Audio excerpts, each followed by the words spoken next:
Hi friends, this is your lesson 2 exit ticket.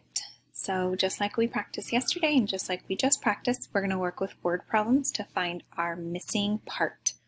Okay, so we're going to be using those tape diagrams again today, but this time we're going to be doing something a little different just like we practiced. So this is your show what you know to see that you were paying attention during our lesson and you were working through your practice. So you are going to draw a tape diagram and write a number sentence to match the word problem.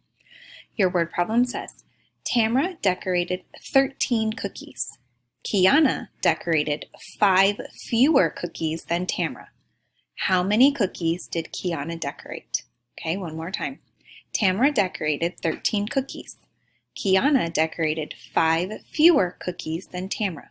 How many cookies did Kiana decorate? Okay, friends, so you're going to create a tape diagram and a number sentence to go with this problem. Think about what they're asking. Make sure you circle your important information, underline your question, draw a tape diagram and a number sentence to match.